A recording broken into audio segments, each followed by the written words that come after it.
Hey guys, so this week I'm chatting to you about parenting on the road. Now, firstly, I want to let it be known that I absolutely adore and love my kids, but having 3 very boisterous kids on the road can be pretty hard at times. Now, if you ever had those days where you're constantly refereeing, toddler tantrums, breaking up fights, spilt milk, it just goes on and on. So what I have learned is that parenting on the road is different for everyone, and it's hugely dependent on the age and gender of your kids, you know, whether you're working like we are, you know, schooling your kids and your own temperament. For our family, it was the first sort of 6 weeks that were really the toughest, and it just took that time for us to get in our groove. And I think I've told you before, but we actually nearly turned back. It was that hectic.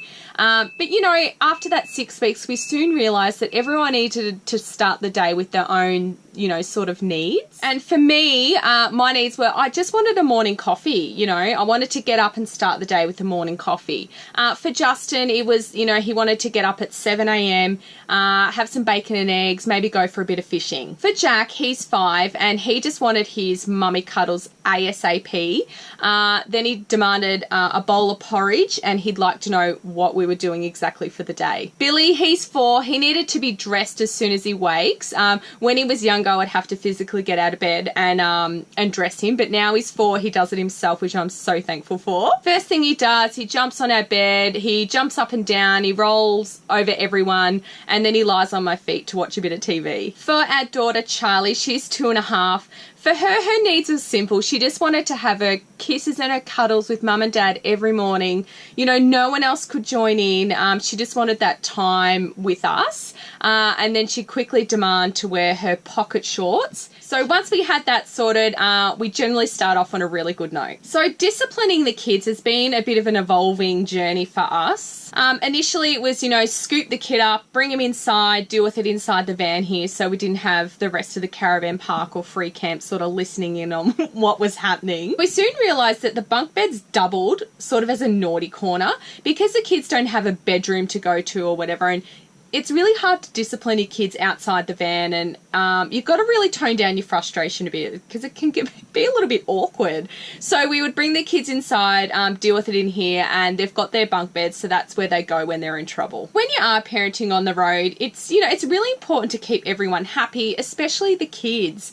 And we soon, you know, figured we needed to be on a good little routine and a good structure for the day. So life is all about balance, and we had to find that happy medium for everyone. For us, it's, you know, starting the day at about 7 o'clock, we sort of have that hour where we watch a bit of TV, have a few cuddles, we have breakfast. Then I also do like my little house chores. I make sure the beds are done, the dishes are done, whether I need to put on a load of washing.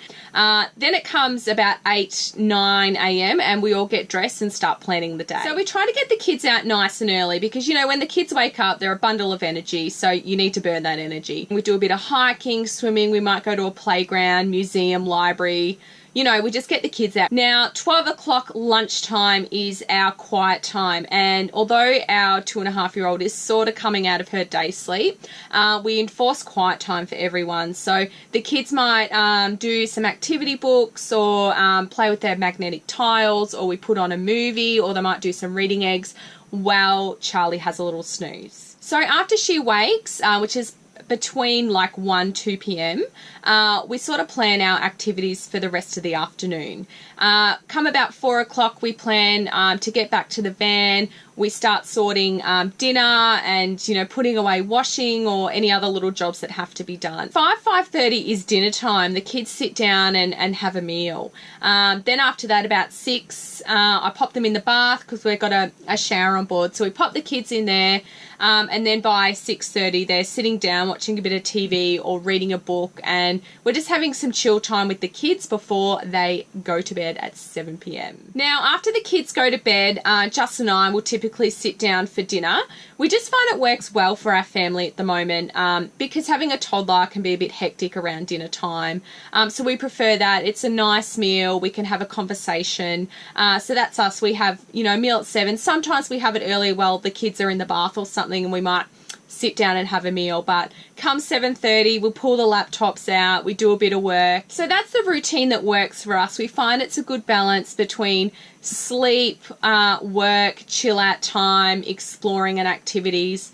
It works well. We love it. There you go. So it sure can be challenging parenting on the road, but by far it beats parenting when you're in a stagnant home. Plus I had the added bonus of having my husband around. It's another set of hands.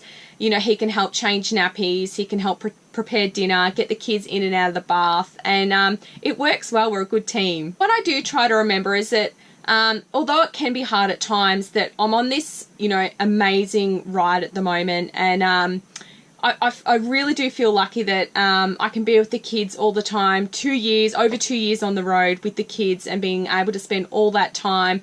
I feel like I'm on a total parenting win. It's an awesome opportunity, and it makes me realize that the kids are really lucky. I'm really lucky. And you know, some parents can't be there for their kids, and that's where it's this opportunity and this trip has been totally amazing. I definitely recommend it.